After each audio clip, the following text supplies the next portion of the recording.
Good evening, everyone. It is the 27th of October. It is the 30th episode of the BloomCast. Welcome back, everyone. It is the end of October. I'm not sure how the hell it happened, but the year is almost done. My name is Luis. I'm one of the founders of Bloom. We do this every week. We are live on Tuesday nights at 6:30 p.m.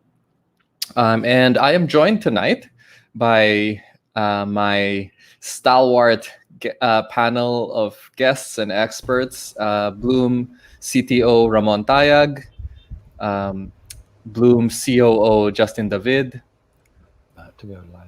Tag Cash CEO Mark Vernon, and Coach Eman, who is going to have to answer for his sins from last week. So usually what we do with the show is we talk a little bit about the Bitcoin price, the crypto price, the markets.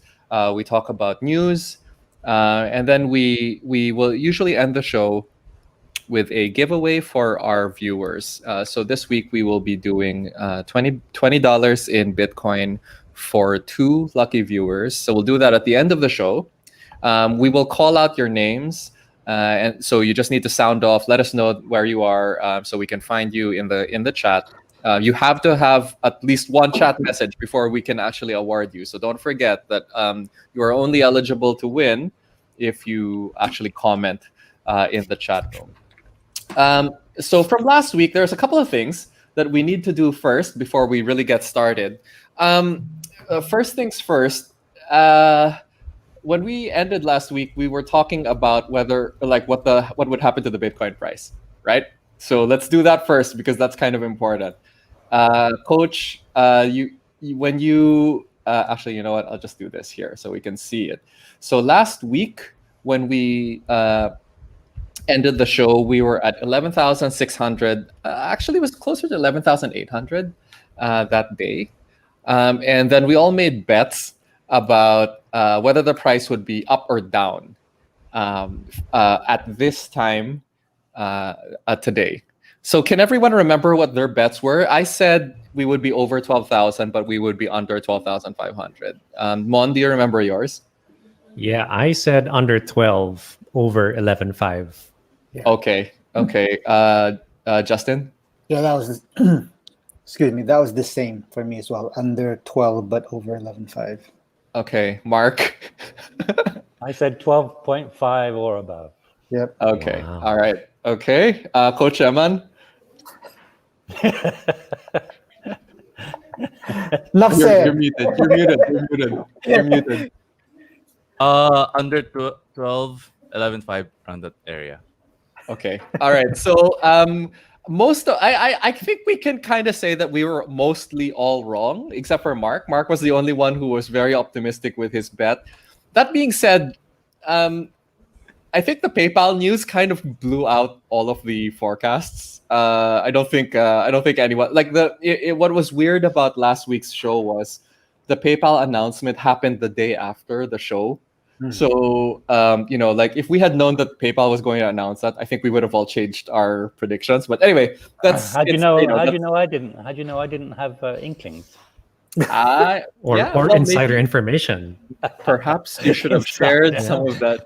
Perhaps you should have shared that information with us. No, it's a case of every week there's some kind of good information. It's like a momentum ball right now. So you're going to expect something to come out. There you go. Okay, so I'm just gonna welcome some new names on the chat tonight. Cuckoo Crypto actually has his own show, I believe, on YouTube. Cuckoo, if you're hearing this, you should mention your YouTube channel on the chat so people can see what you guys are doing. I remember he was joking that he was going to do a crypto rap / dance for the BloomCast one of these days. So we'll see if he actually does that. I'm not sure he was completely joking.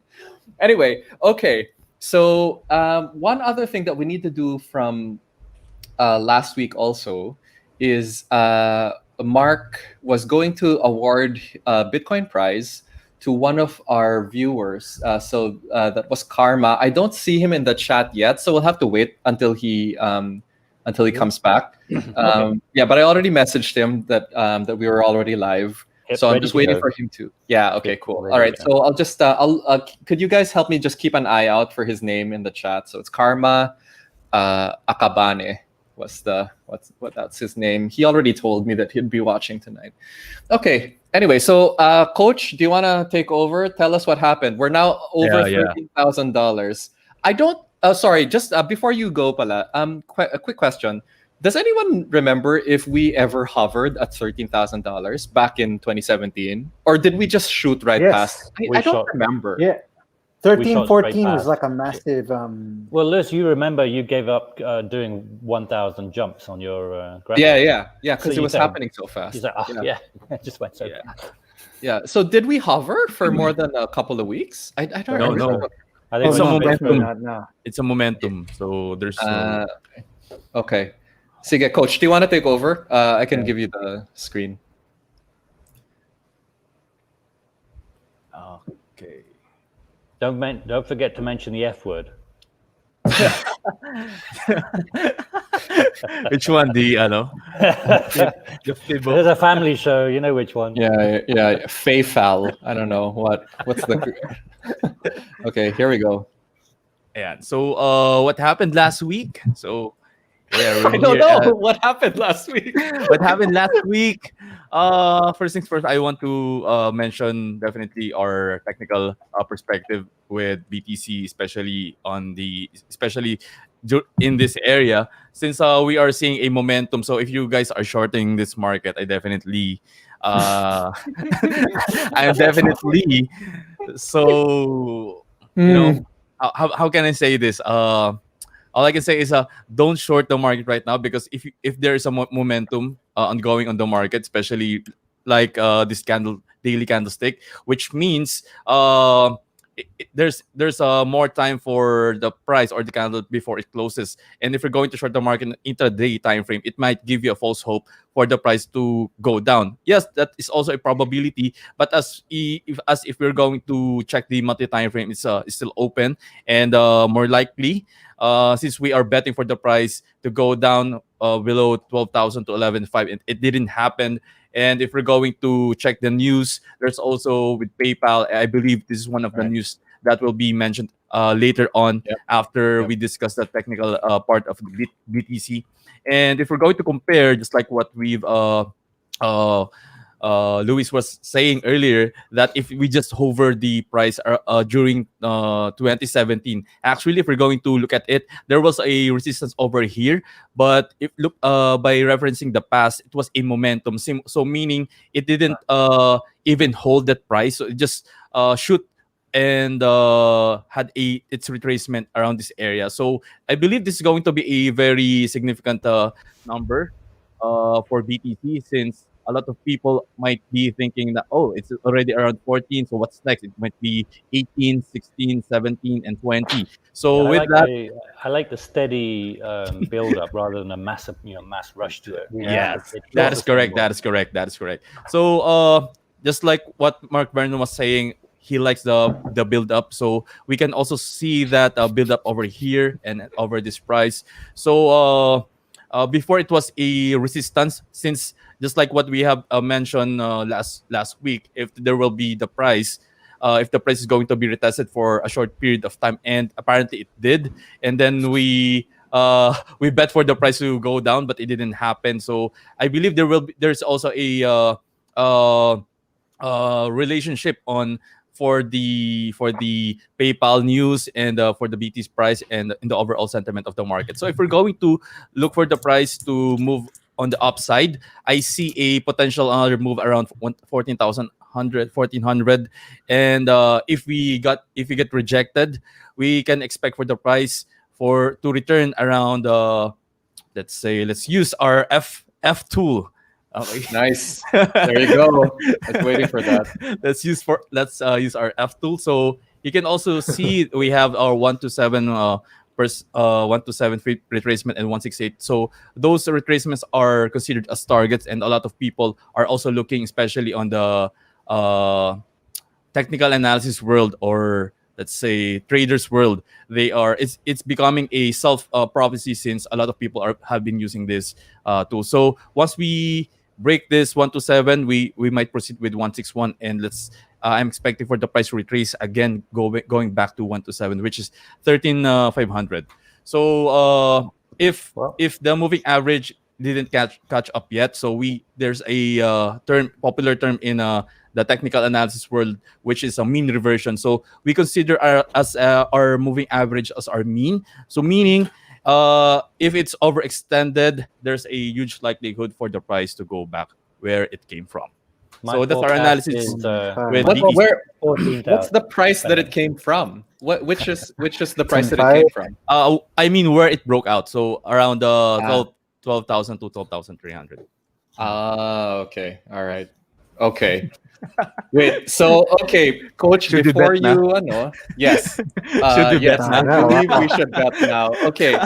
So we should just make this a tradition after every segment of Coach Eman. Yeah. Okay. So again, for the new viewers on the chat, every week the BloomCast bets on what the price of Bitcoin will be at this time next week.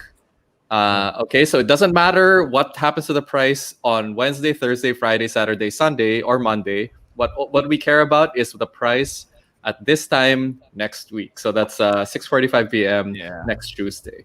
Okay, Coach Eman, hit me. What's your 13,500. Wow, that's a very specific number. Okay, 13.5. Okay, Ramon Tayag. Oh. Yeah, I was gonna say 13.5 too. Are we gonna allow like duplicate guesses? Yeah, like we don't really have any rules for this. Easier to remember then. Okay. All right. Okay. Justin David. This time next week, U.S. elections would have been done, right? Yes. Yeah. What's your F2? Yeah. Okay. I'm gonna say. Where are we? 13. I'm gonna say we. Gosh, man. Interesting. That's the pickle. Let me just quickly answer JP Tempresa. There's no prize if you guess the BTC price. But it's a competition. It's a competition. It is a competition, and we will definitely give each other shit for it if you get it wrong. I think that's mostly the point of the bet. Okay, Justin David, you've had enough time. It's going to be lower. I think we're going to be around 13,000. 13,000 flat. Same. Okay. Yeah. Okay. Okay. So so it doesn't matter. Like it could go up, but you think that it's going to be 13,000 flat on Tuesday next week. Got it. Yeah. Okay. Mark Vernon. Because of the elections and the certainty, I think 14,150. 14,150. So specific. Well, I think we all hope you're right. Yeah, this is like the Price is Right or something. Okay. I am going to see your 14,150 and raise you 14,500, Mark Vernon. So okay. Yeah. Okay. Okay. All right. So there you go. Okay. So Coach Eman 13,500, Ramon Tayag 13,500. Justin is going under, so 13 flat. Mark Vernon 14,150, and then I'm gonna go 14.5. If Gabby shows up within the next couple of minutes, I'll ask him to see what he thinks. But okay, great. Good luck to you, gentlemen, and we will see you next week.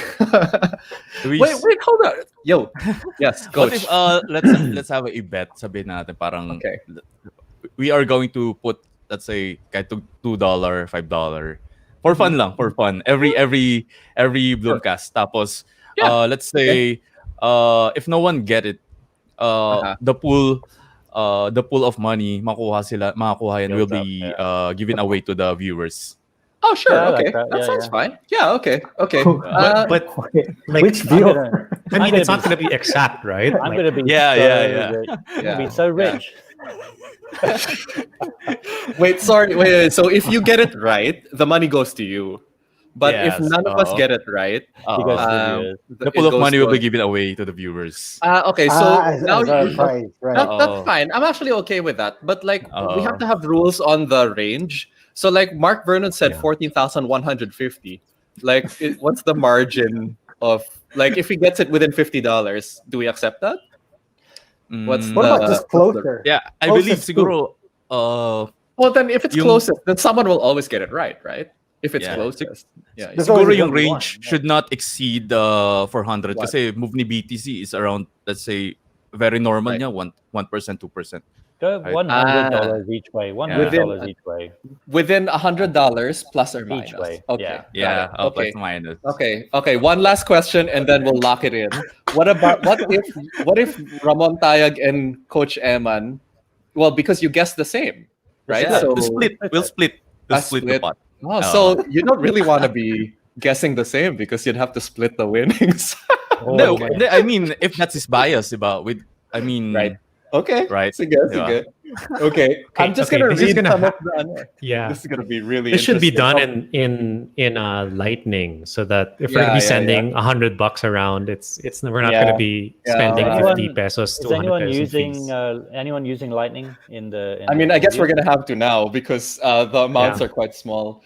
Wait lang. Let's just read some of the chat bets, no, because I want to see if they're agreeing with any of us. So Bry Ledesma, 12,900, pretty close to you, Justin. So this guy's in your camp. Zilong, 13,300. So this guy is with Coach and Ramon. JP Raf, Tembresa, 12,600. Come on, man. What the hell? Okay, so he's not close to anyone. No one actually went under 13,000. Barbie Ann, 14,000, very close to you, Mark. And Raf 13,344. I mean, he's just being Wow. sweet because Attorney Raf is a very sweet kind of guy. That's why he picked that number. In the middle. So anyway, yeah, so he's closer to my bet, I guess, because that's about $150 difference. G, 13.3. Okay, all right. So we're seeing like we've got a bunch of wait, JP Tembresa can't change his mind. It just changes on twice. That's not how that works. Okay. Anyway, all right. So okay, chat. I trust that you guys will remember what you said last week. I can only barely remember the guesses of the people on the panel right now.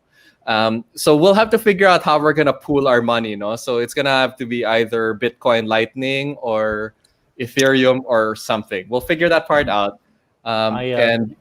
Well, I sent the money off to. Oh. But it was Okay. to send $20 worth. It was a $3.30 fee. So definitely Lightning would be a good bet.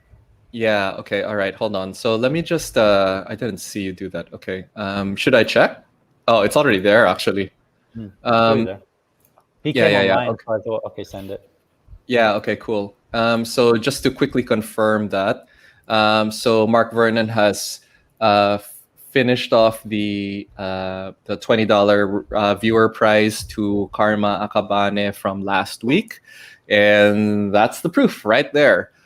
So if you want to be eligible for this same prize this week, please make sure that you leave a comment in the chat so that our comment picker app can find your name and hopefully select you for your prize. Okay, cool. There you go. Coach, are you gonna have to bounce now or? Yeah. Okay. So Yeah. thanks so much, Coach. We'll see you next week. Don't See you forget. guys next week. Yeah. Exciting. You can't go over 3. Okay, man. All right. Well, good luck to you. Thank you guys. Okay, bro. Thank you. All right, sige. So let's get back to the show notes here. Where is it? Here we go. Okay. I mean, Coach Eman already kind of mentioned it kanina. The biggest news of last week, and really the reason why the price went up so much, was because PayPal finally did the thing that we had been expecting them to about 6 months ago. So if you remember, back in May, the BloomCast actually already talked about this rumor that PayPal was going to start supporting Bitcoin within their wallet app.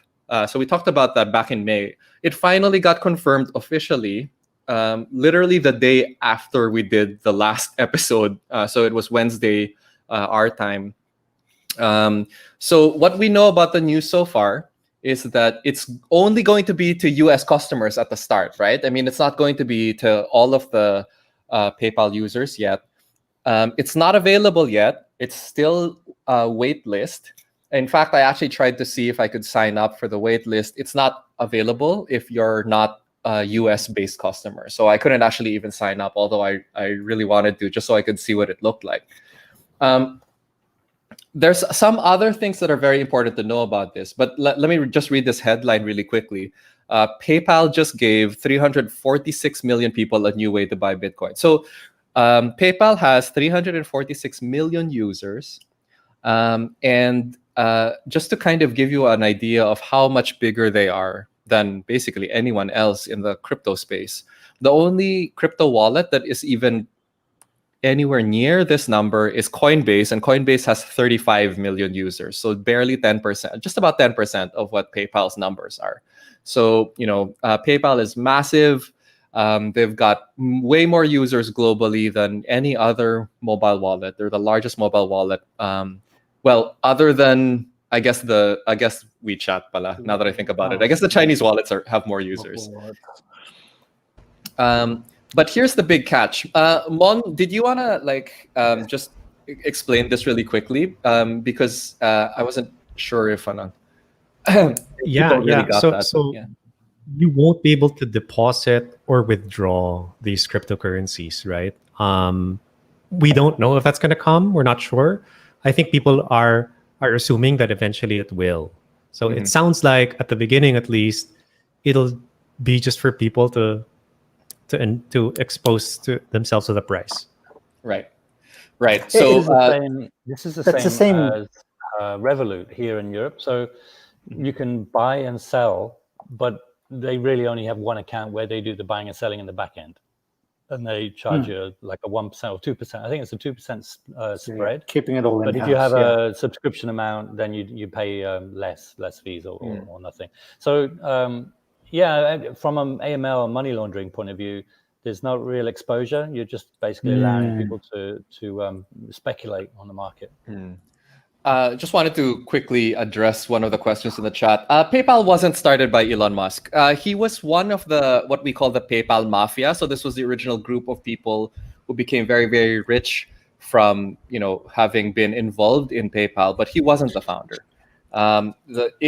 What's actually interesting about PayPal is that if you look at the list of founders, nearly every single one of them got involved in the next generation of massive internet startups, like things like LinkedIn, Kiva, kind of the next generation, because PayPal itself started in the very late 90s.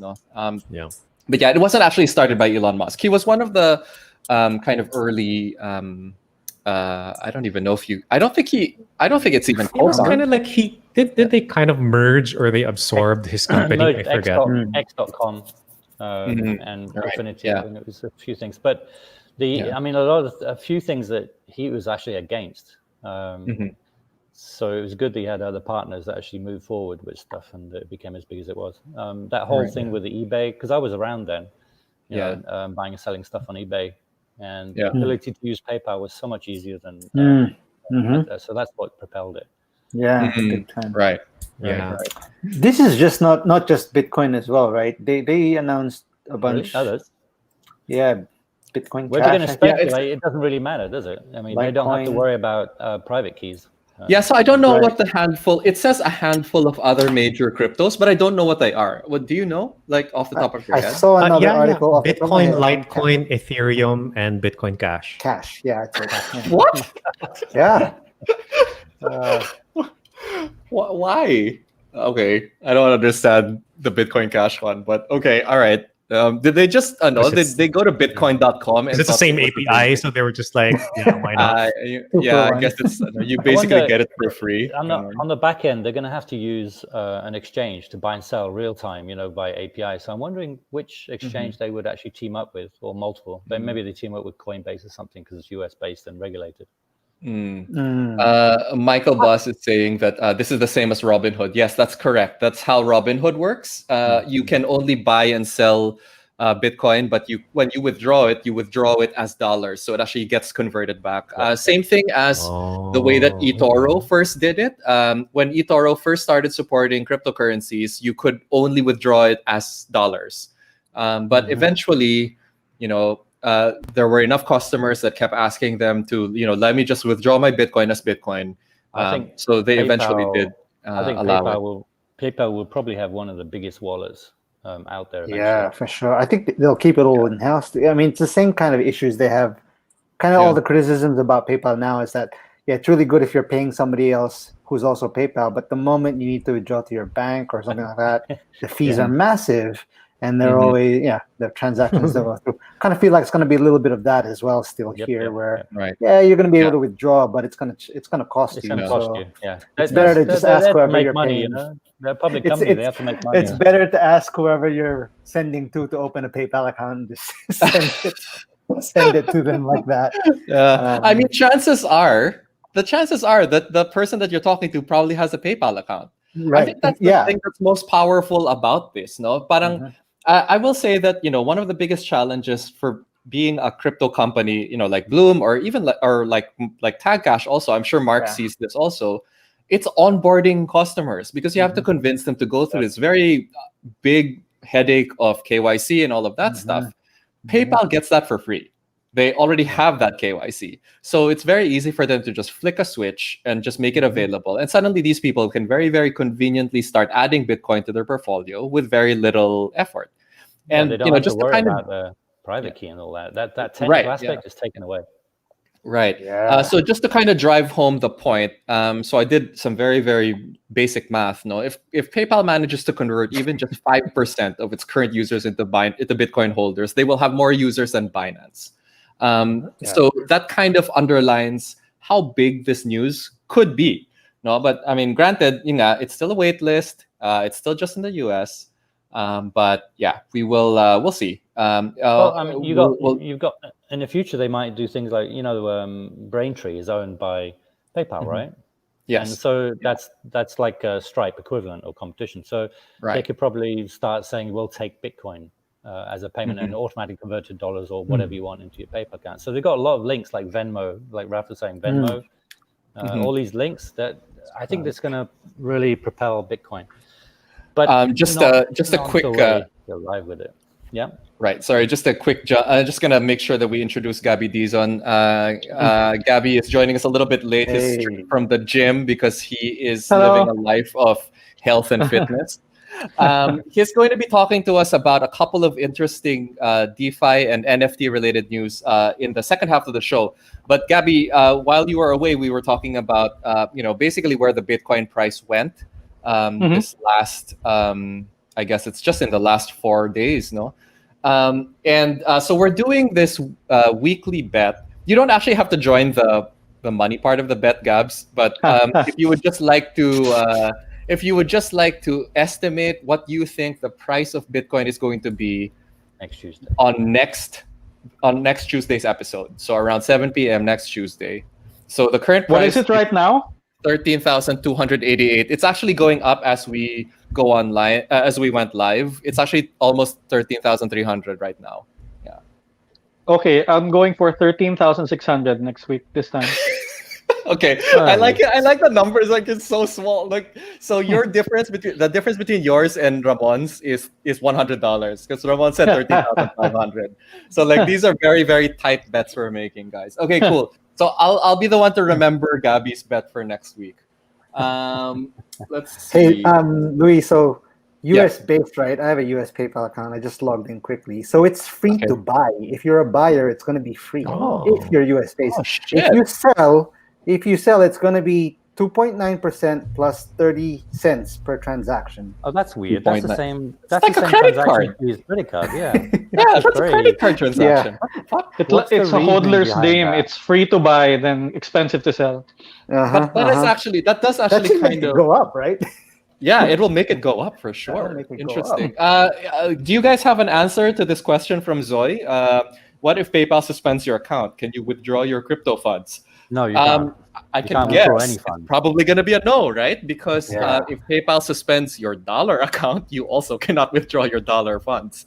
So there is a bit of a risk with, we actually call this custody risk, no? Because if PayPal decides that you are not a nice person, for whatever their definition of not a nice person is, then they could suspend your wallet. then your crypto could get stuck there. That's the main risk of, I think that we would all be in agreement if we said that this is a great first step if you want to start getting into crypto, but don't let this be the first and last wallet you ever have. I think that there are a lot of other choices there. When you're they had the rule where you can't buy and sell crypto using your PayPal balance, and if they found proof of that, then they would freeze your account. So I'm wondering if that rule is still going to apply. It would probably more apply because they want to get people buying it on their platform rather than outside of it. Gabby, it looks like you've got a couple of fans in the chat. I don't know if you recognize these names. Do you want to explain to us what the fuck the Sando Gang is? Like, why is the Sando Gang and the Axie? Well, the Axie Gang I understand. I totally understand the Axie Gang. But there's a Sando gang, there's a Pokemon gang. I saw some other gang. There's like a whole bunch of gangs in the chat right now. I'm not sure what's going on there. Are these all from because they want to watch you? What's going on? Oh, it's from the Pinoy Axie community. So, andyan yung mga kasando. Kumusta? There you go. Okay. All right. So, the next time we do a show that mentions Axie Infinity, I'm gonna have to look for a Sando. I don't actually own a Sando anymore. But if you guys have nakasando ka ba? It's okay, you can always cut it. You can always cut your shirt. Jesus, I don't know if I'm ready to do that, but okay. All right, I'll think about it. Okay, Beach boy. Yeah. I mean, I am gonna be moving to the beach soon, so maybe it'll actually be socially acceptable for me to. Yeah, we want to see you in a Sando, definitely. I don't, but okay. Well, you've been working out. Yeah, I'll work on my shoulders, para at least it looks nice. So, okay, one quick lang about the whole PayPal news. This tweet was from Charlie Shrem, one of the very early heroes in the Bitcoin scene. He's been around since 2011, trying to get people to, just firstly understand what Bitcoin is, though. And this tweet has a picture of him and some of the other really, really early Bitcoin heroes, Eric Voorhees, Roger Ver, who eventually went on to do Bitcoin Cash, no? And this image is from 2012. He's saying, Eric Voorhees, Roger Ver, and I decided to pool our money together for the first Money 2020 event. We told them we wanted the best booth we could afford, but we needed to be right next to the PayPal booth so we could show them our financial system. And then 8 years later, PayPal is now finally accepting Bitcoin as part of its wallet system. That is freaking amazing. And that's a great picture too. Yeah, man. Back when everyone was friends. Yeah. I don't think these things. I mean, I don't know how much people know of the history, but a bit of a background. So Charlie Shrem was the guy behind BitInstant. And at the beginning, people wanted to buy Bitcoin, but the only place to buy really was Mount Gox or Mount Gox. So they'd give money to Charlie, and then he'd buy it for them, essentially. Right. Yeah. Charlie Shrem is famous for being one of Bitcoin's first jailbirds, because he actually had to go to prison when his BitInstant got shut down by the U.S. government. So he's out now, and as far as I can tell, richer. He came out incredibly rich because he could not touch his Bitcoin for the 2 years that he was there, and the price went up 20x from when he first went in. So he's doing pretty well now.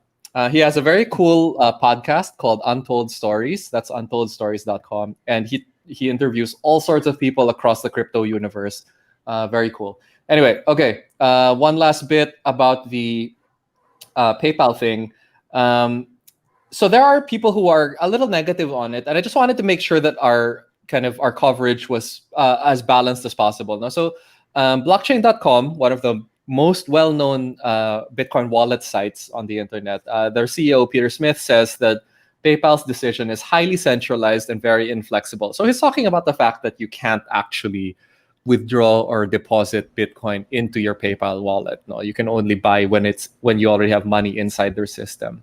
One other person said from Satoshi Labs, they're saying long-term, if PayPal proceeds without consulting the community and letting their users control their own keys, this offers no value to the space. The greatest risk is that the clout they carry in traditional electronic payments will be interpreted as expertise in crypto. This would threaten the expert advice, so carefully crafted by our community, which could be drowned out by the misinformed masses that PayPal brings to the space. What do you guys think about that? So they're basically saying that PayPal is dumb. Yeah, look, they don't have a choice. They can't do it the conventional way, so they got to be part of the system because the users need it or want it, demand it. So they allow that you're not going to be able to take your Bitcoin in it. There's going to be two groups of people that want to use Bitcoin and the tech behind it and the ideals, and the people that just want to gamble on the price, which is the mostly majority at the moment. Right. So this is they can't really do anything else. Yeah. They got no choice. Someone asked if they're going to create their own stable coin or their own coin. And no, again, they're a bank, so they just can't do it. It's too risk averse for them. Mm-hmm. Do you think they'll eventually allow people to deposit and withdraw? I don't think so. There's really? too many money laundering issues, like where did that Bitcoin come from? It's too much a headache for them. Yeah, they're I getting agree. into the space where our users want to buy and sell, so let's give them the opportunity to do it without making it too complicated for them or the users. I agree that it's a tough sell for them to ever allow the withdrawal part, because it puts them in a really bad position. Like as soon as any of that Bitcoin ends up in let's say a terrorist Bitcoin address or whatever, right? I mean, basically they're done. So they're not gonna risk it, I think. So really, it's a quick way for you to get price exposure to Bitcoin and Litecoin and whatever. This if you look at the history of the internet, where Tim Berners-Lee wanted to be totally distributed, and free for everyone, uncensored or whatever, and then big companies came along like Amazon and basically took chunks of that for their own benefits, right? So it became centralized more and more, and that's probably what's going to happen to Bitcoin to some extent. Yeah. I have a feeling. I mean, my take on it is that they'll eventually allow deposits and withdrawals, not because it's easy to do so. It is hard, but it seems like such a half-baked move to just allow price exposure. No, it's not, because if you look at what Revolut's doing, same thing. Their exposure on the banking side won't allow them to do it. So if the central banks allow it, which I just don't think they will. So it's more a central regulation. bank. It's the regulation. Okay. Yeah, they're a bank. PayPal is a bank in multiple countries, so they're going to be hammered somewhere. This way, they don't have any exposure because there's no money laundering. Okay. So they can keep the money inside their system. Yeah. Right, and it's just like it's a electronic version of Bitcoin, not the actual Bitcoin. So. Yeah. Hey, Justin. It's on a SQL database. Right. If you start playing around with your Wait, so do you actually have access or no? Not yet. Yeah, it's in the wait list now. So okay, all right. Yeah, so let us know how things are going there. Like if you actually get on the thing, and then let's just see what the features look like. I might ask you for screenshots or something so we can. Yeah. I also have a US PayPal account, so I'll be keeping. Okay, cool. Yeah. Join the wait list, guys, because we want to see how this thing shakes out. Last bit of PayPal news. I guess this kind of just came out on the heels of the announcement. No, so now not only is PayPal incorporating Bitcoin directly into its wallet, it might actually buy BitGo. I think BitGo was not the only crypto company that they were talking about buying, but BitGo is the one with the highest valuation that I'm aware of, because they last raised money at $170 million valuation in 2018. So I can imagine they are probably worth quite a bit more now that, Bitcoin itself is worth quite a bit more since then. So that will be a very interesting thing to watch also. Okay, so let's move on. I'm just showing you, by the way, Lewis, this is on the Revolut account. This is how it looks, where you can buy crypto, buy stocks within the wallet. And they say that going through crypto exchanges can be tedious. We make it seamless. Sorry, could you hold that up again, Mark? So I can there you go. Just focus. Take a screenshot. Oh, okay. All right. So it already does have that. And then when you click start, then you go straight into let's buy. Okay. I heard about. It's funny. It looks like Uniswap. This new company.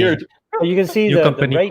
the rate there is 11,404 euros. Because I have multiple currencies, so if I switch over to the US dollar, you can actually get the current rate, and I have a subscription with them. So one Bitcoin is $13,479 to buy. I see. Oh, yeah, it's So you're paying. Justin's about to lose. Oh, Gabby, you're pessimist. In Europe, I heard about this this company called Relay, but RELAI, and they're like one of those cost averaging companies. But it's interesting because they're using the ATM rule where you don't have to give info if you buy like below $100 or something like that. Yeah. So you can buy from them as long as you don't buy above a certain amount per month without giving KYC. Like, I don't know if it just pulls from your bank or something like that. I don't know exactly. Central banks have some regulation on e-wallets and stuff like that, where for below a certain amount, you don't have to do KYC. And for me, the Revolut and the PayPal method is what I'm going to be implementing in TagCash, so we're not exposed to money laundering issues. So you're going to see that more and more. I don't want to do what Bloom does, which is totally different. I want to do the usage of your money inside a wallet legally.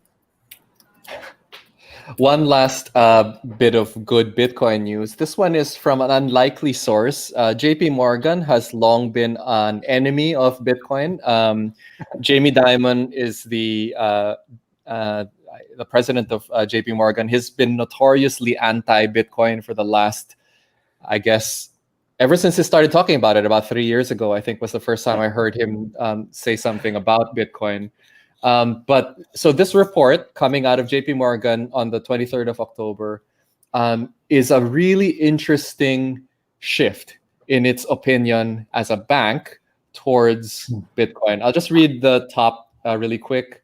This week's endorsement by PayPal is another big step toward corporate support for Bitcoin, which in our opinion would facilitate and enhance over time millennials' usage of Bitcoin as an alternative currency.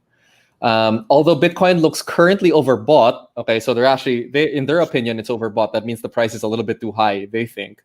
The potential long-term upside for Bitcoin is considerable if it competes more intensely with gold as an alternative currency, we believe, given that millennials would become a more important component of investors' universe. So basically, JP Morgan is betting on two things. One, they're betting that millennials are going to become a bigger and bigger part of, kind of the investment community. I think that makes sense. And then the other is that they think that Bitcoin is going to be a potentially a alternative to gold. What happens if it does become an alternative to gold? Well, that's point number 3 here. It says, mechanically, the market cap of Bitcoin would have to rise 10 times to match the total private sector investment in gold. So that means that from where we are right now, $13,000, it would roughly have to be at least $100,000 per Bitcoin in order for it to actually become a real alternative to gold, or a competing store value as gold. So any thoughts on this? I mean, I was pretty happy when I read this, mostly because it was from JP Morgan. And this is the kind of thing I can show a lot of corporate partners, and they will understand and respect this. 10 times is about $3 trillion.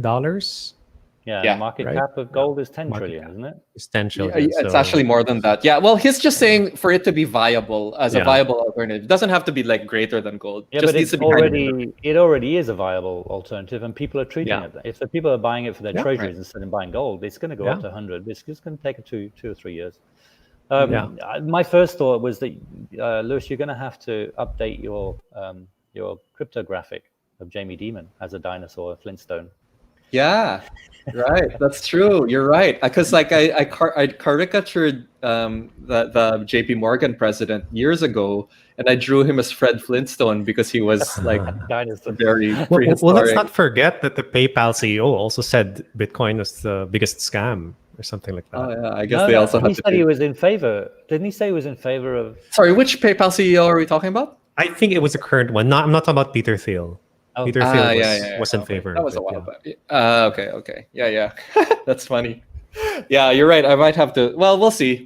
I don't think I'm not sure how much of this Jamie Dimon actually has to be involved in though. So this is like Yeah. the research Did reports. they send it to him? They're like, we know you bash it, so can you approve of this? Yeah. That's funny. Question from the chat: was there anything happening between No. Stellar Network and PayPal before? No.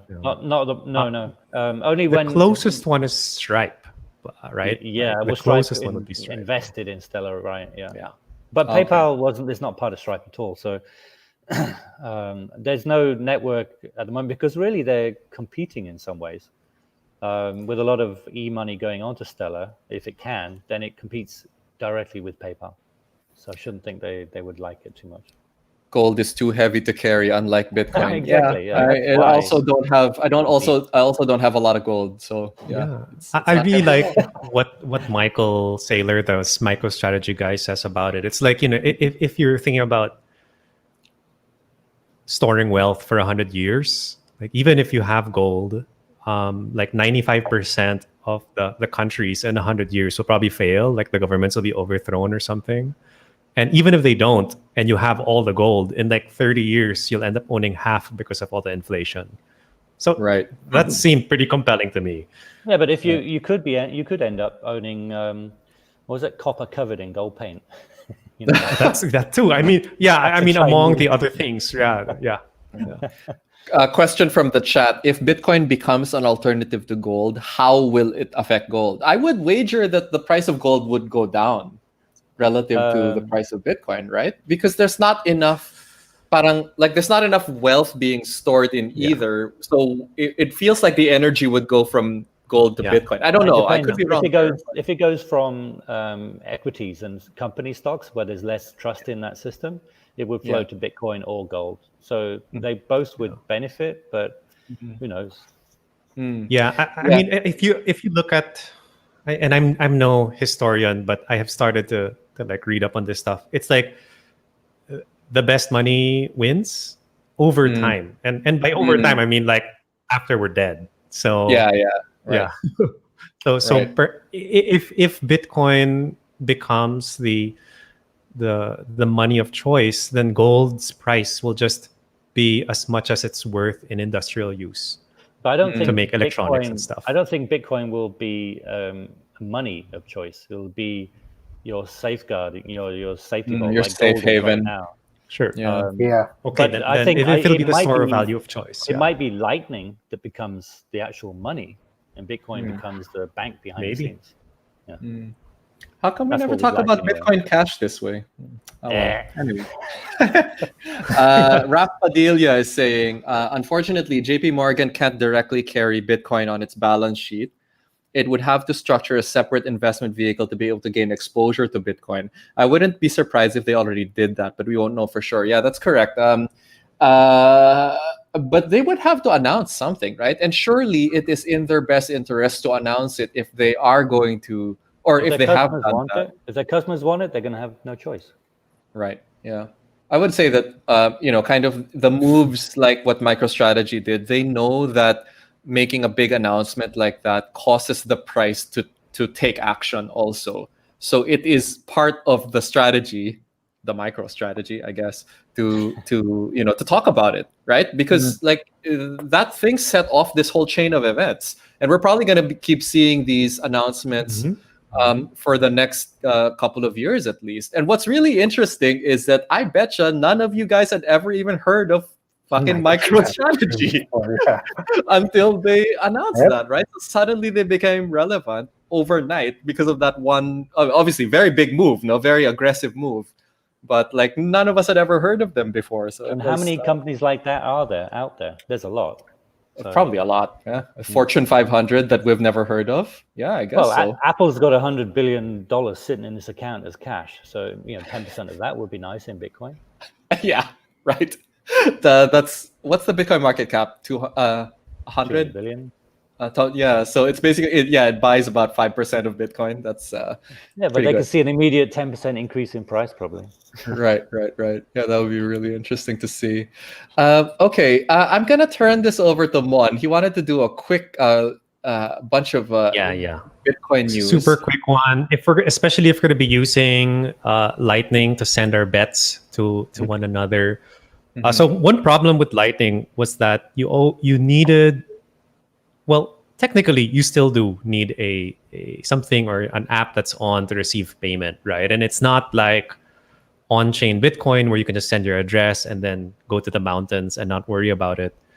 But what Phoenix Wallet, one of the wallets I recommend, what they do is they essentially wake up your phone when someone is trying to pay you, so you don't have to worry about it. Like there are other solutions to this. Like you could pay someone to receive it for you. Like you pay them some sats also if you really want to go to the mountain and take your phone with you.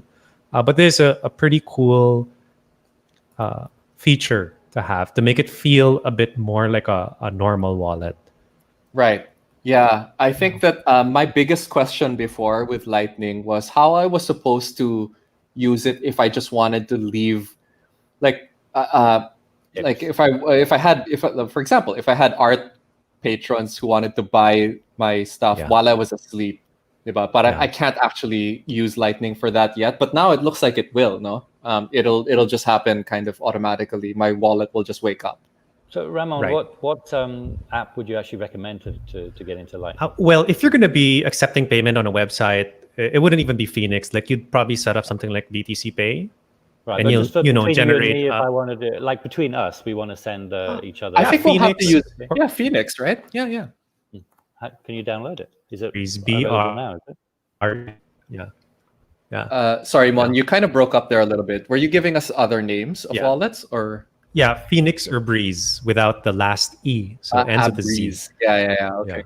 Yeah. Okay, right. So, so guys, probably next week we'll probably have to have Phoenix wallets if we're gonna send around our bets, and so we can actually, whoever gets it wrong, it looks like Justin is definitely gonna lose, but we'll see. It's 13,400. Yeah, right. Anyway, we'll see. Okay, let's move on. Okay. So this one I'll make it quick. Also, I always wondering, like, I always try to explain to myself how or why Bitcoin's price goes up with halvings, and it doesn't always happen for all blockchains, right? Because there are other blockchains that have also, but the price doesn't follow. There's certainly a supply and demand discussion here. But if you're interested in a visualization of this, check out this username on Twitter. I don't know how to say it. Croesus? Is that some Greek it's Greek, name right? or something? Yeah. Okay. Yeah. But this is what I've been trying to, or this is what I tell myself, this Bitcoin's price will go up as long as net demand doesn't also have every 4 years. Okay, so Sige, let's try to state that in like the simplest terms possible. Because the amount of Bitcoin that gets generated gets smaller every 4 years. What you're saying is that the price will go up as long as the amount of interest in Bitcoin doesn't also reduce by 50% every 4 years. But if it reduces by 75%, by 25%, it'll still go up. Still go up. Yeah, that makes sense. That's a nice kind of very succinct way to say that. I guess that that feels largely true naman, as far as I can tell. The thing about the model, though, it doesn't actually naman try to predict an actual price. It's just saying that the price will parang it's like gravity almost, or well, I guess it's the reverse of gravity because it's going up. So it's actually it'll trend upwards as long even if the interest in Bitcoin stays about the same. That's kind of what it's saying. And if obviously if the interest in Bitcoin gets higher, then it's exponentially. And so this is what Croesus expounds on a bit more with some nice graphs. So you'll be able to go through the next 2 pages really quickly. Okay. Yeah. So put some There of you go. those. Yeah. Yeah. Okay. Yeah. Right. So there's a nice visualization of supply matching demand, and then later when there's a halving, there's less supply, but there's still a lot available for sale. Could you go to the next one, please? And then eventually, there will be a shortage in supply. Okay. Yeah. Right. Is that here? Yeah. Okay. Yep. So he's saying that there's going to be a shortage, and it will cause the price to go up Yeah. again. Okay. Oh, interesting. Okay. Yeah. So if you guys want to get the full length explanation, that's the Twitter account right here. I'm pretty sure you pronounce this as Croesus, but I could be wrong. Yeah. CROESUS_BTC. So that's pretty useful. Okay. Let's move on to our DeFi news.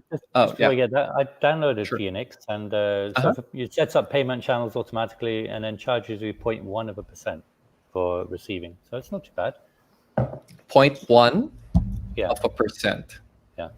10 Okay. cents for $100. So for small amounts, it's perfect. 0.1%. Anything larger, you might send. Well, up to just go on chain or something. Yeah. And I mean, we're only betting like a couple of dollars worth of Bitcoin each, so it's not really. So I'm going to set mine up, and then hopefully if you get yours, and then make some practice, because I'd always want to get into Lightning. So this is okay. Cool. All right. Yeah. Well, let's do it live. Let's do it live next episode. Hopefully we don't all screw up, but yeah. Okay. I'll load up mine with a little bit. Okay. Sige. So one of the reasons why I invited Gabby on this show is because I saw this headline. I wasn't quite sure how to explain what happened. Because I know who he is. That's it. So we lost some. So someone lost some money. Some people lost some money. That part I can tell. But maybe before you explain what happened, can you just quickly describe Harvest Finance first? Like, I know that it's a DeFi app. Is it also anonymous like Sushi? You're muted, Gabs, by the way.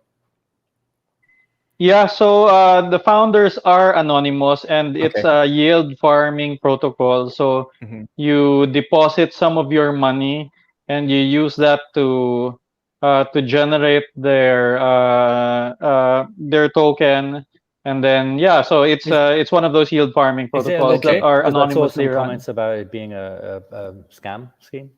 Is it legit? Well, it's been up for a couple of months, and before this incident happened, it was actually doing quite well. I actually have a chart that shows how well it was doing. It used to be about $300, their governance token, right? Yeah, so it was actually doing pretty well. Like the community seemed to be really supporting it. Okay, so a couple of days back, just Monday. Sorry, it was just yesterday, I guess, US time. There was Gabs, you said that it wasn't technically a hack; it was an economic exploit. Yeah. But because the difference between a hack is that I guess someone comes in and steals your money, and here in an economic exploit, somebody discovers a flaw in the rules that you have made, and then exploit those rules to basically make away with the money, right? Okay. So the attack was a couple things really interesting about it. It only took 7 minutes to take $24 million worth of, was it I guess it was Bitcoin. It eventually became Bitcoin. USDT, yeah, it was USDT. It was stablecoin. They exited as Bitcoin. I mean, but yes, you're correct. It was USDC at the start. And this great step-by-step process here is wonderful. It's basically 6 steps. He just repeats steps 1 to 5 32 times. And each time he makes $500,000 in profit. Is that correct, Gabs? Something like that? Yeah.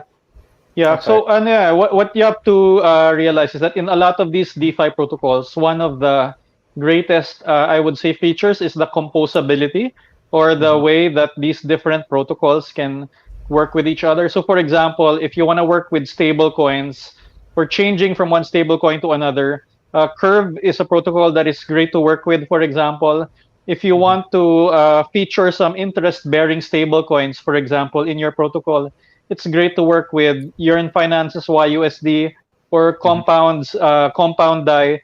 So the complexity really gets higher and higher as you try to do more things. And it's not just about finding bugs in your smart contract code. It's actually looking at the ecosystem that you are working with and seeing what the rules are. And what happened here was that the exploiter took advantage of what is known as a flash loan. So a flash loan is a feature in DeFi where you can basically borrow millions of dollars for a tiny fee, like basis points, as long as you return that money within the same block. Okay. Right. Wow. Yeah. That is. So, for example, I can crazy. borrow $10 million for $1,000. As long as I return it in the same block. If I don't return it within the same block, the block fails. So it never happened. Wow. So the but the block time of Ethereum is so fast compared to Bitcoin. That's like So minute or two, right? so basically, you're already pre-planning your moves and you're executing it with very high gas.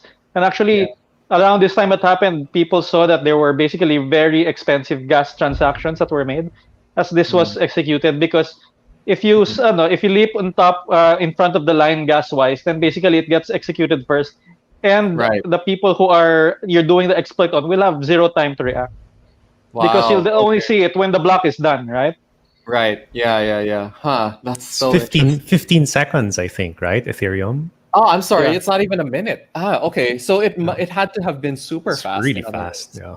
Okay. So what they did was that they borrowed a really huge amount of, I think it was USDT, and then put it on Curve and then sold a big part of it for USDC in that same block, which messes with the price, because if you sell a huge amount of USDT, for example, $5 million worth, the price will inevitably go down. Right. And then if you buy something, and then USDC is as you buy more of it, price goes up. Then you can buy more of that, and then you can basically make away with something. So in this case, it seems like the price oracle was not resistant to flash loans.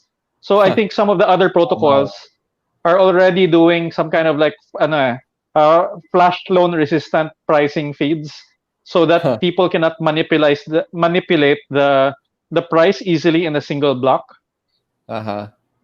Man, so if you do that and you can manipulate prices with large amounts of crypto in a single block, then you can basically create huge amounts of value that you can use to buy other assets and then make away with it. Okay. All right. So I think I kind of understood it a little bit, but obviously, kind of this step-by-step thing was very helpful. So basically, he used the price difference between USDC to USDT, and then he just did that over and over again and accumulated more and more money each time. And then he just got away by. So Ren BTC is one of the wrapped Bitcoin platforms. Yeah. So Ren BTC is, I would say, the trustless way to move between Bitcoin and Ethereum. So Ren BTC is, it's a type of wrapped Bitcoin in Ethereum. And what the attacker did was that once they made away with the gains, they converted it, they bridged it towards Bitcoin, wherein when it's finally in Bitcoin, then they can they're kind of scot-free. Yeah. Okay. So in the time, so this is what I was talking about earlier.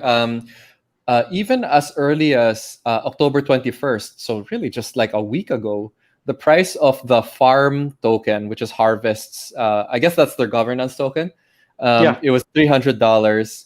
By about yesterday or today, actually, it was about $100. So it lost about 60% of its value.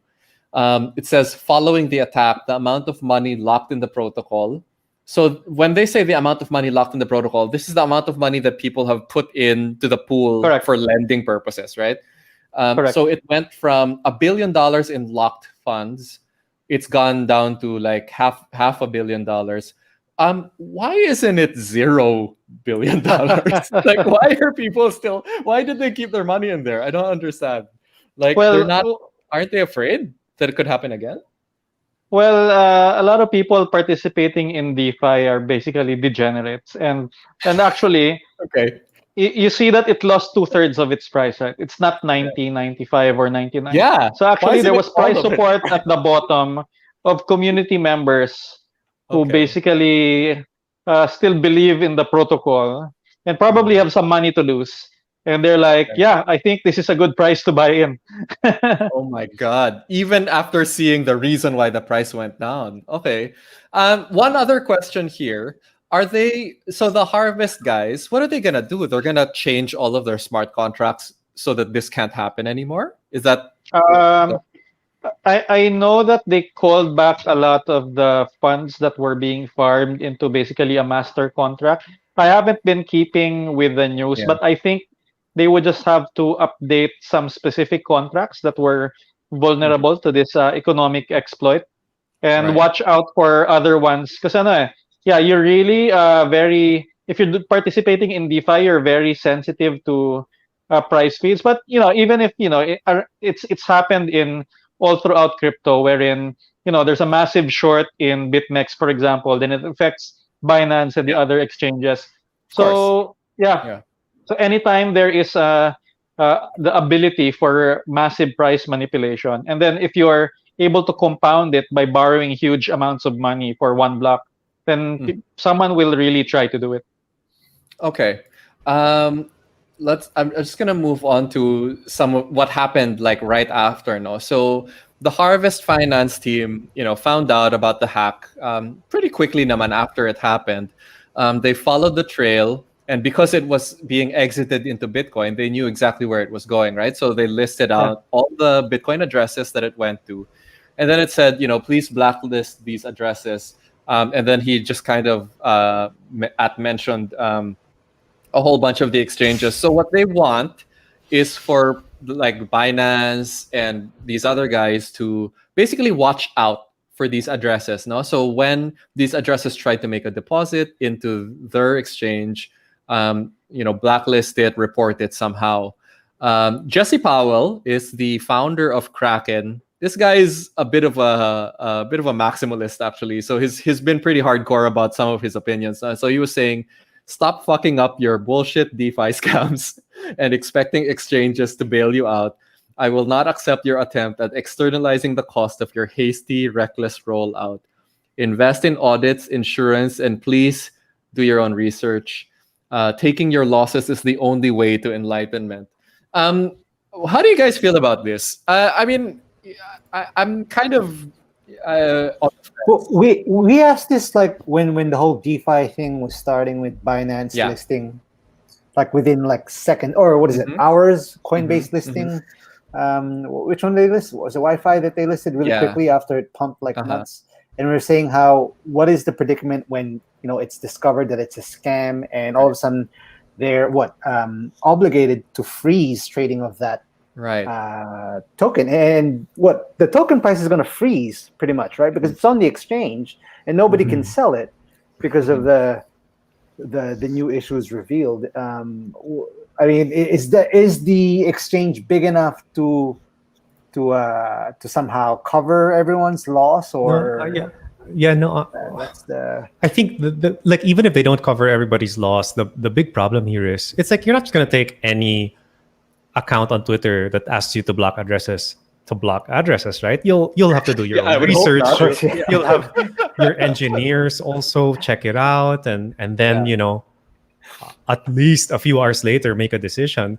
But so it's not practical. Though, doesn't he? CZ does that when he finds out about a hacking, and he'll quickly say that we've blacklisted these addresses, and so Binance as a policy they've always jumped on these things to try to blacklist those addresses. That is one of the Binance kind of responses to this.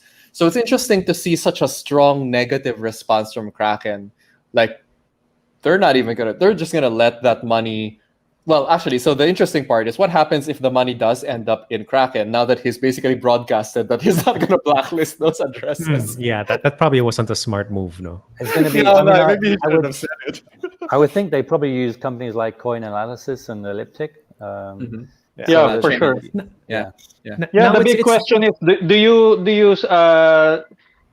you make a difference between a straight up hack wherein someone steals something, or an economic exploit where you basically had faulty rules and someone took advantage of it, right? Yeah, there's a big philosophical difference there in the that's Ethereum community as well. If you think about a bank where you suddenly see $1 million in your bank account and you want to go spend it, it's still it's an economic exploit, right?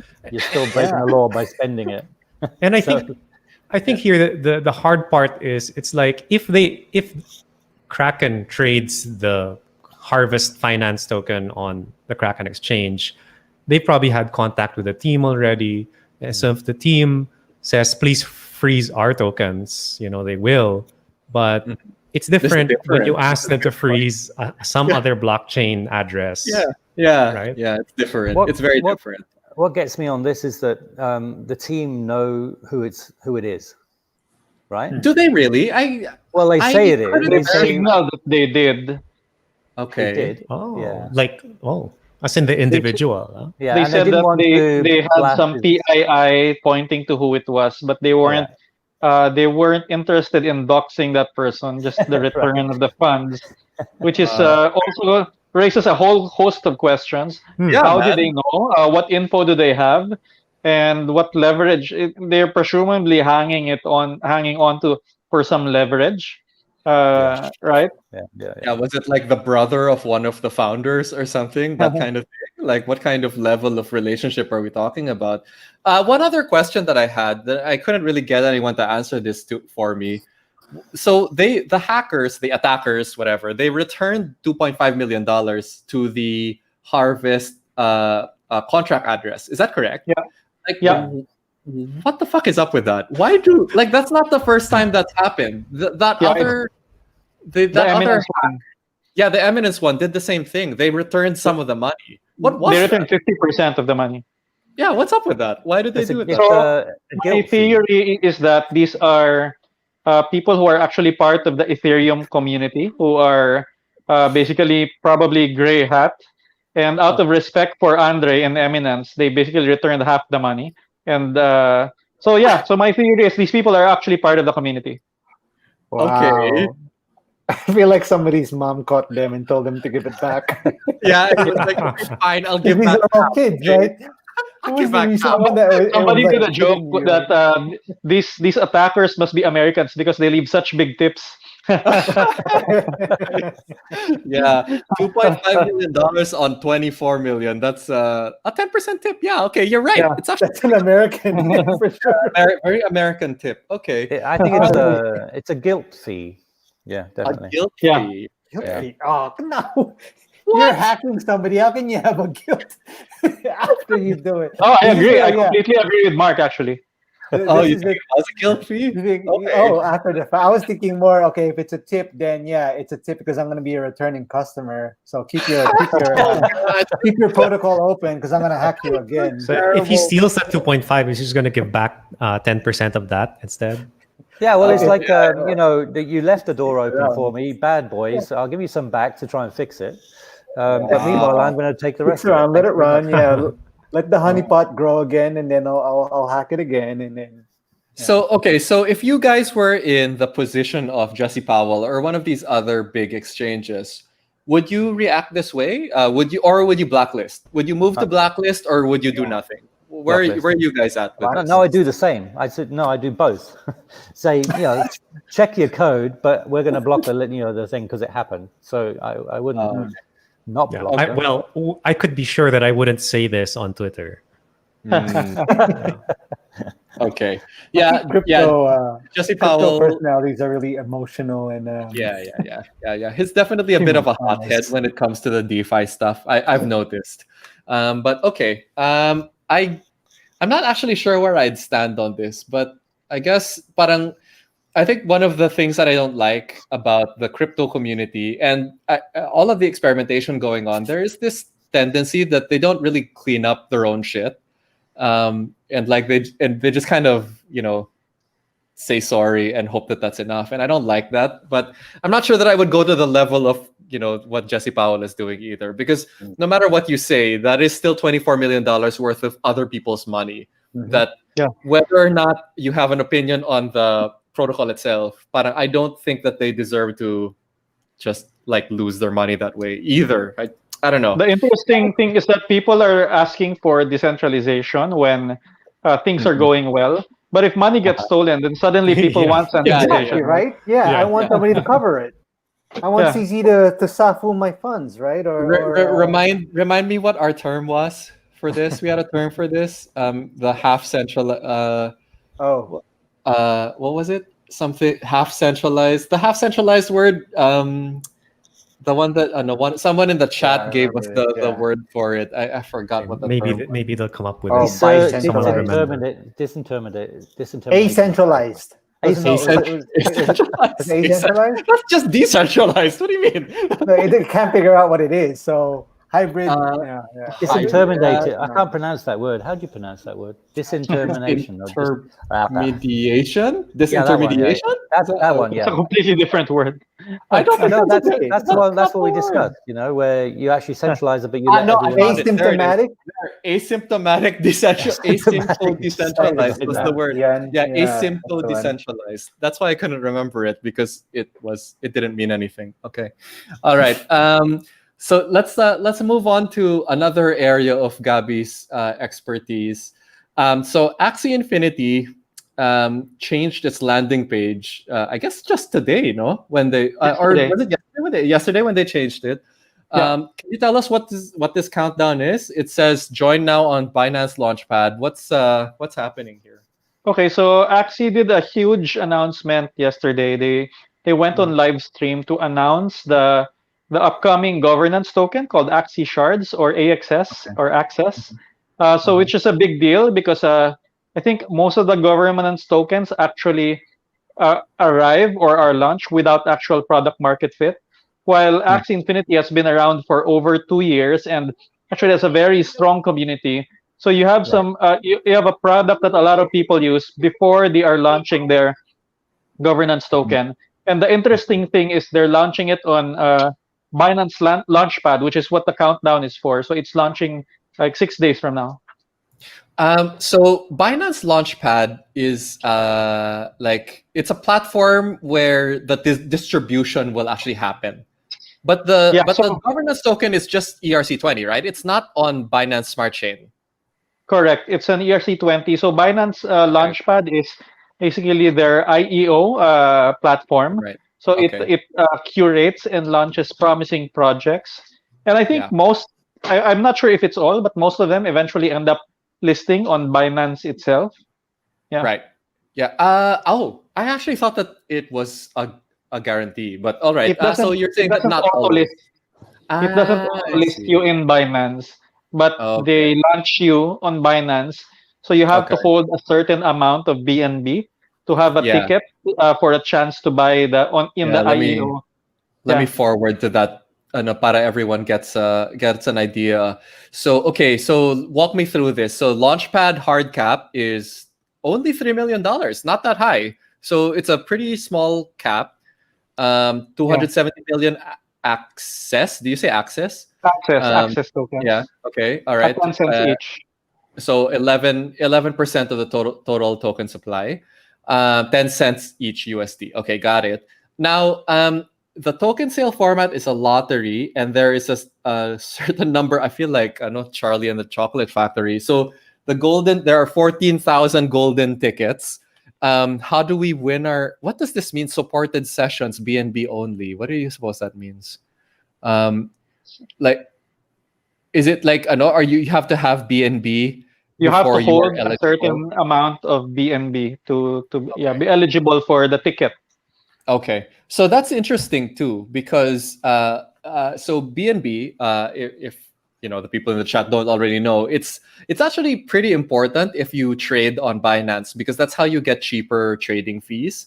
So for example, Bloom, we're always sitting on some BNB because we pay hundreds, sometimes thousands of dollars in trading fees every month. And holding BNB is the way that we can kind of reduce some of the pricing. So I remembered a month ago, or actually a couple of months ago, the Filipino company Swipe did their token launch. We like Bloom ended up with some Swipe tokens that were just kind of airdropped to us because we happen to already have BNB in our wallet. So I feel like this actually might be we might actually end up with some tickets because of the fact that we're holding BNB. Although it's lottery, so it doesn't guarantee that you'll get it. I think what's interesting. So you could possibly buy up to $200. No, that's what it's saying. If you get a ticket, you can buy up to $200 worth of access. You have to buy it. It's not free. It's not an airdrop. You have to buy it. Okay, cool. So that's pretty interesting. JP Tembresa is asking how many BNB to hold. I don't think they. If there's anyone in the chat who knows if there's some kind of minimum, I think 50 BNB is the minimum. 50? Yeah. 50. Okay. All right. 50 BNB. That's kind of a lot, Gabs, because BNB is $30 right now. So that means it's $1,500 worth of BNB. That's a lot. Okay. Well, Bloom certainly holds around at least that much, because that's kind of the minimum for us. Okay. So June Allen is saying 50 BNB minimum. Hey, yay! We're actually eligible for tickets. Okay, I'll buy it from you if you get a ticket. Okay, cool. Nice. Sige. Usap tayo next week. It's funny. So Bloom has been watching the whole Axie Infinity phenomenon in the Philippines for a while, so we're actually pretty interested to see what happens here. Kuku is confirming it is about $1,500 in equivalent BNB. So pasok nga tayo, just barely actually. But that's pretty interesting. I wonder why they decided it was going to be 50 BNB. I guess because otherwise there would just be too many people eligible for the tickets or something. Yeah, it's a great way for them to really reduce velocity of the token and basically just add more use cases. Right. So a lot of people hold BNB because historically a lot of these Binance IEOs have pumped multiples during the IEO itself. So it's actually free money for those people who are able to buy during these launchpad lotteries, basically. Yeah, and BNB just did this massive burn, no? Like a couple of weeks ago. It was like almost $70 million worth of BNB. They just burned it so that it would reduce the number of tokens that was in circulation. It's not from circulation, it's from their treasury, so it doesn't actually. Didn't he say before that he'd burn like 10% of their net income or something like that every year? Is that part of that? I'm not sure. I think that's part of that. But they don't burn from circulation. They burn from their treasury. So there's actually no net effect on circulating. Okay, so there's no net effect on circulation. It's interesting that the price still kind of went up, no? But I guess that also says something about yung usage. It's just the community believing that CZ won't dump on them. Right. Yeah, okay. There is a certain amount of trust in the crypto space, I guess. Raf Padilla is recommending that we borrow BNB from Colin. Maybe Colin will give flash loans. We'll return it within the same block. Colin, like I know how to do that now. The recipe was just a few slides back. Okay, cool. Kuku is saying yearly burn. Oh, so it is a yearly burn. Why did it feel like it was so much larger this year though? Or was it just because the price might have been was higher? That's why it was so price is higher, Yeah. Okay. Oh, that's interesting. Okay, sige. Gabs, what do you think? Let's wrap up the Axie conversation. So, what do you think is gonna happen after all this? Like after the launch in about 6 days. So by our next episode next week, it'll be done na. What's next steps for Axie?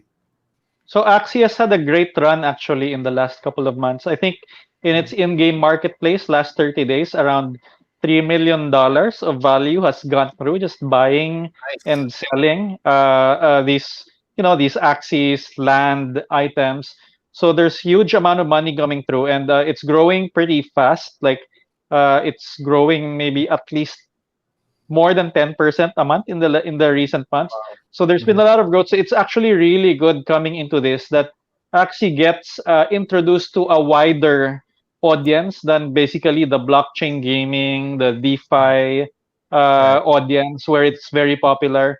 So so it's a good way to really broaden the awareness of in the crypto space of a project with really good economics already, with with a stellar game. So I think it's really good because it just really broadens the interest outside of the immediate community.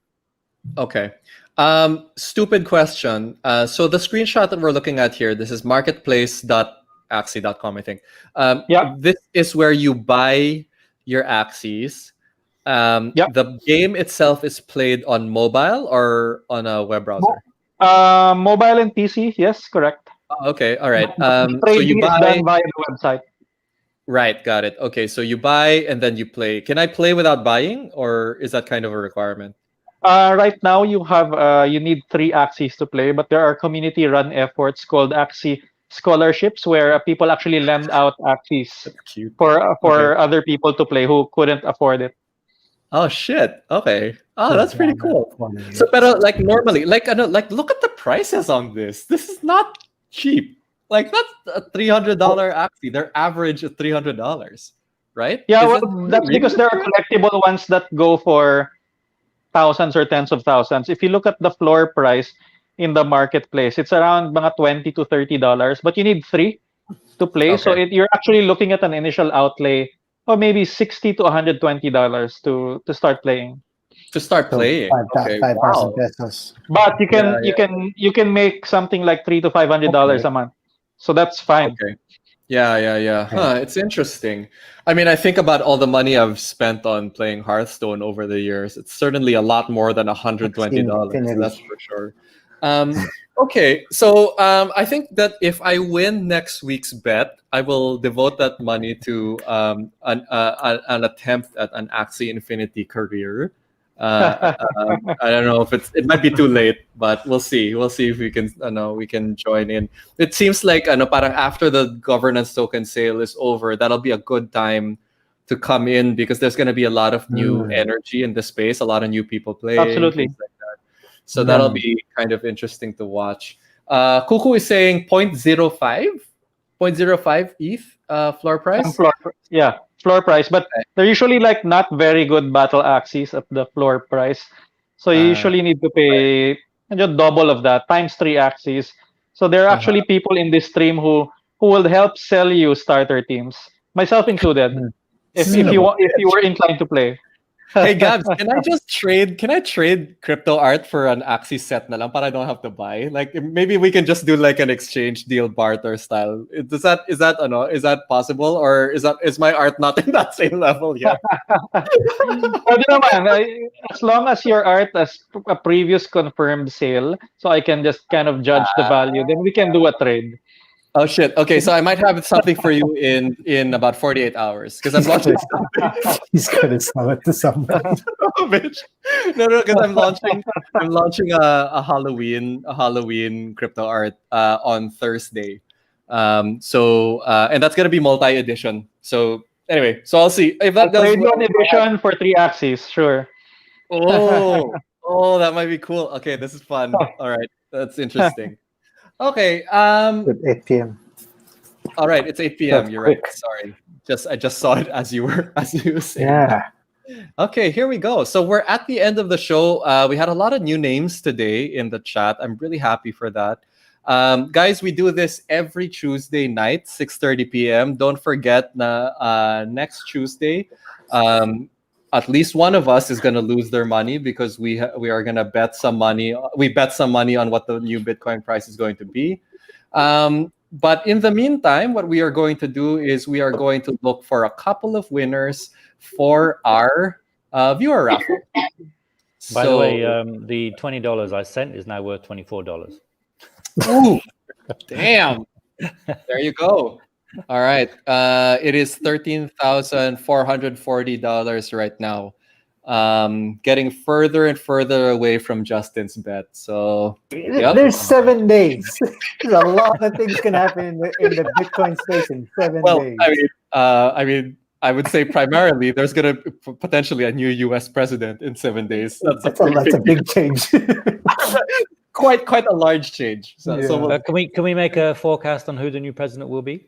Oh, are you going to put money on that too? Oh, sure. Biden. It's a sure bet. There's prediction. Wow, really? What? Why are you so sure? I don't understand. Why are you so sure? Just tell me. Because he's an idiot, and I'm just crossing my fingers. Oh, wow. Okay. Does anyone else think it's gonna be Biden also?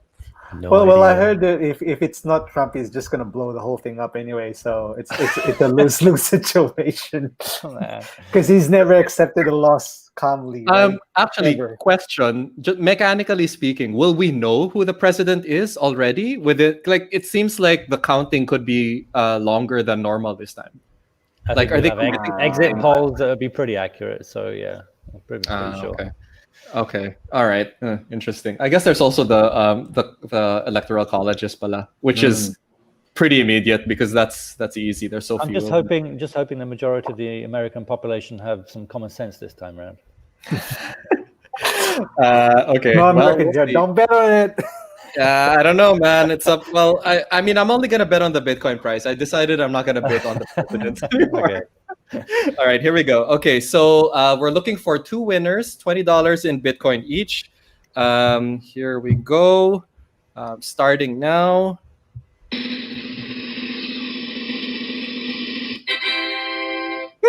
New name immediately. I want to say that's Jay Hanna.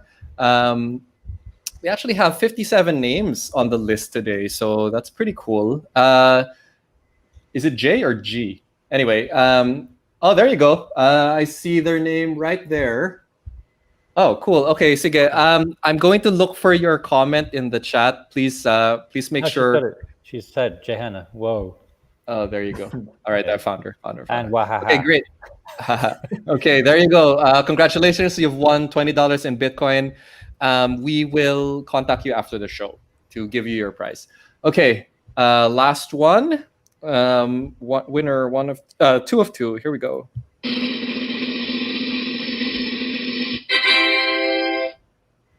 Joey Bailosis, he bet. Oh, he actually thinks that the price is going to be 14,450 next week. Cool. That's very close to my bet. So I agree. It's going to be around that price. So Joey, congratulations. Jay Hannah, congratulations also. We will contact you after the chat, after the stream, and we will get your Bitcoin addresses from you. So just a quick reminder, everyone, you can only win twice, but then we're going to reset at the end of this year. So that means that if you won twice this year, you can still win again next year. So that's kind of the rule for the raffle. And that's it for the show tonight. Gabby Dizon, thank you so much for joining us. Thanks for having me. Can you tell us where you can find you? Tell us what you guys are working on recently. All of that good stuff. Okay, you can find me on Twitter as Gabush. That's at GABUSCH. We'll be building. I'm building something that is tied to play to earn, to play games like Axie and basically earn money and make it accessible to a whole number of people. So we'll be announcing that soon. Awesome. Thank you so much for joining us and helping explain some of that deeper DeFi stuff. I wasn't really quite sure how we were going to handle that one without you. Mark Vernon, thank you again for always being around on the show. Thank you for sponsoring the last week also. Where can people find more of you? On Telegram and Discord at #CryptoPH. Nice. We have Discord? I didn't realize. Yeah, we have Discord as well. Yeah. Oh, shit. Yeah. Are we just gonna? Oh, okay. Are we supposed to move, or are we just doing both? No, just do both. Which ones you want to do. Right. Yeah, I mean, it's anyone who wants to have good discussions with people that know what they're talking about. And some people that don't know what they're talking about. Wow. Enjoying it. Okay. Ramon Tayag, do you want to take us out?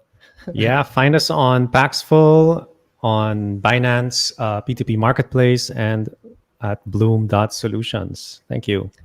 Thank you so much, everyone, for joining.